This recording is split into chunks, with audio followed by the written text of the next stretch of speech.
قرآن پاک کا 15واں پارہ آخر سے 16واں شروع سے حضرت خضر علیہ السلام گئے، ایک دیوار گر رہی تھی، اللہ کے رسول نے محنت کر کے جو کام مزدور کرتا ہے وہ کام پیغمبروں نے کیا، حضرت موسیٰ اور جناب خضر نے دیوار سیدھی کی، جس بستی کی دیوار سیدھی کر رہے ہیں انہوں نے پانی بھی نہیں پلایا، آنا بھی نہیں پوچھا، لیکن حضرت سیدنا خضر علیہ السلام نے دیوار سیدھی کر دی، محنت کی، کوشش کی، پسینہ بھی آیا، تھکاوٹ بھی ہوئی، حضرت موسیٰ علیہ السلام فرمانے لگے خضر سمجھ نہیں آئی، یہ تو اتنے خشک لوگ ہیں، پانی تک نہیں پلایا، آپ نے اتنی محنت کر کے دیوار سیدھی کی۔ حضرت جناب خضر علیہ السلام کہنے لگے کہ یہ اصل میں نا کے لیے نہیں کی، کسی نیک کی نسبت ہے، اس دیوار کے نیچے خزانہ ہے، دیوار گر جاتی خزانہ ظاہر ہو جاتا، خزانہ یتیم بچوں کا ہے، یہ قرآن مجید نے فرمایا کہ اس لیے ان بچوں کا خزانہ بچایا ہے کہ ان کا باپ بڑا نیک آدمی تھا۔ قاضی ثناء اللہ صاحب پانی پتی تفسیر مظہری میں لکھتے ہیں کہ وہ ڈائریکٹ باپ نہیں تھا، دادا نہیں تھا، پردادا نہیں، کہ 7ویں پشت میں جا کے ان کا باپ بنتا تھا۔ تو رب نے فرمایا ایک بندہ نیک ہو تو میں نیچے 7 پشتوں پہ فضل فرمایا کرتا ہوں، اگر ایک بندہ نیک ہو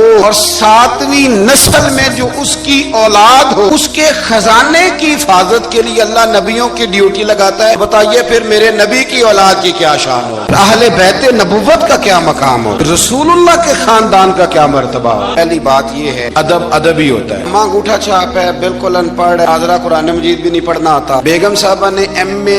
اس کے بعد MPhil میں داخلہ لیا ہوا، ادب کس کا کرنا ہے، بیگم کا کہ اماں کا؟ ماں تو ان پڑھ ہے، بیوی پڑھی لکھی ہے، اس لیے کہ اماں کا ادب اللہ رسول نے بتایا، ہو سکتا ہے بیوی بڑی اچھی قاریہ ہو، عمدہ قرآن پڑھتی ہو، حافظہ ہو، عالمہ ہو، اماں کو ناظرہ بھی نہ پڑھنا، جنت پھر بھی ماں کے قدموں کے نیچے ہی ہے، سمجھ لیں۔ امام راضی نے ایک بات لکھی ہے، وہ کہتے ہیں جو قاضی ہوتا ہے نا، قاضی کے آداب لکھے ہیں امام راضی، فرماتے ہیں اگر جج کے پاس مقدمہ آ جائے، باپ اور بیٹے آپس میں جھگڑا ہے، تو پتہ چل جائے کہ باپ سچا ہے بیٹا جھوٹا ہے، تو 100 دفعہ کہے باپ سچا ہے بیٹا جھوٹا ہے، باپ سچا ہے بیٹا جھوٹا ہے، باپ سچا ہے بیٹا جھوٹا ہے، لیکن اگر اسے پتہ چل جائے نا کہ بیٹا سچا ہے اور ابا غلطی پہ ہے، اب یہ تو 100 دفعہ کہے کہ بیٹا ٹھیک کہتا ہے، بیٹا سچا ہے، بیٹا سچا ہے، پر ایک دفعہ بھی یہ نہ کہے کہ ابا جھوٹا ہے، حالانکہ مطلب یہی ہے، بیٹا سچا ہے تو پھر خود بخود سمجھ آتی ہے کہ ابا جی غلطی پہ۔ ادب کا تقاضا یہ ہے کہ جج بھی یہ نہ کہے کہ باپ جھوٹا ہے اگرچہ وہ غلطی پر ہے، اس لیے کہ ادب والے کا جو مقام ادب ہے وہاں ادب کیا جائے۔ امام اعظم ابو حنیفہ رحمۃ اللہ علیہ ایک جنگل میں ایک باغ میں بیٹھے تھے، شاگرد ساتھ تھے، امام ابو یوسف تھے اور بھی آپ کے شاگرد تھے، تو کچھ لکھ رہے تھے۔ ہم جب کتابیں لکھتے ہیں تو 20 کتابیں انہوں نے کھول کے نشانیاں رکھ کے دائیں بائیں رکھی ہوتی، مختلف قسم کے نوٹس ہوتے ہیں، بڑا کچھ بکھرا ہوا تھا، شاگرد تھے، باغ کے ایک کونے میں بچے کھیل رہے تھے، جو میں سے ایک بچے کی گیند آ گئی باغ میں، بچہ گیند لینے آیا تو امام صاحب اٹھ کے کھڑے ہو گئے، اگر شاگرد سارے بکھر گئے، بچہ گیند لے کے چلا گیا، گرد چوپ رہے، چلو دوبارہ سے کتابیں سمیٹی، ڈھونڈا سارا کچھ، پھر سے کام شروع ہوا، چند منٹ گزرے تو بچہ پھر آ گیا گیند لینے، امام صاحب پھر اٹھے، پھر سارا کچھ بکھر گیا، گردوں نے برداشت کیا، سارے شاگردوں میں برداشت بھی نہیں ہوتی، تیسری دفعہ چوتھی دفعہ 5 دفعہ ہو گئی تو بس شاگردوں کی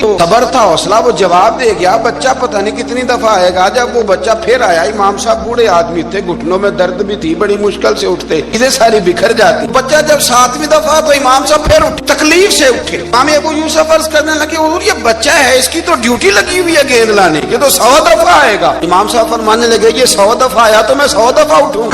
تو حضور کیوں اٹھیں گے؟ فرمایا یہ میرے استاد کا پوتا ہے، اصلا نال جے نیکی کریے تے نسلاں تاک نہیں بھول دے، اے اصلا نال نیکی کریے تے پھول کنڈیاں نال تول دے، میرے استاد کا پوتا ہے تو اٹھوں نا، یہ 100 دفعہ ہے میں اٹھوں گا، میں نے اس گھر سے فیض لیا ہے، یہاں ڈیوٹی کرنا میری ذمہ داری کا حصہ۔ نبی کریم حضور کے صحابہ ادراک والے لوگ تھے، بصیرت والے، نبی پاک کے خرچے بڑے، گھر میں 9 ازواج ہیں، 4 شہزادیاں ہیں، مہمان آتے جاتے، انہوں نے ایک پروگرام بنایا کہ ہر مہینے ہم اتنے پیسے جمع کریں گے، یہ جہاد کے لیے نہیں دیں گے، یہ مسجد کے لیے نہیں دیں گے، یہ صحابہ صفا کے لیے نہیں، خالصتاً سرکار کی بارگاہ میں پیش کریں گے، رسول اللہ یہ رکھ لیں اور جہاں آپ کا دل کرے آپ اپنی ذات پر، مہمانوں پر، گھر پہ خرچ کریں۔ جی جمع تو کر لیے ہیں تو اب حضور کو پیش کون کرے گا؟ ڈیوٹی لگی حضرت عباس، محبوب کے چچا ہیں، پیش کریں گے۔ حضرت عباس وہ پیسے لے کے دروازہ رسول پہ پہنچے، جانے بندے تھے تو لفظ بڑے سمجھداری کے ساتھ تلاش کیے، عرض کی یا رسول اللہ صلی اللہ علیہ وسلم آپ کے دن بھی ہمارے لیے ہیں، راتیں بھی ہمارے لیے، اب دن کو ہمیں تبلیغ کرتے ہیں اور رات کو رو رو کے ہماری بخشش کی دعائیں کرتے ہیں، حضور آپ کی 24 گھنٹوں پہ ہمارا ہی حق ہے، ہمارے لیے وقف کر دیا آپ نے۔ حضور ہم ایک حرف کا، ایک جملے کا بدلہ نہیں دے سکتے، تھوڑا سا نذرانہ ہے، ہمیں پتہ ہے اخراجات بڑے ہیں اور ظاہراً آمدن کے ذرائع کو نہیں تو قبول کر لیں۔ حضور کو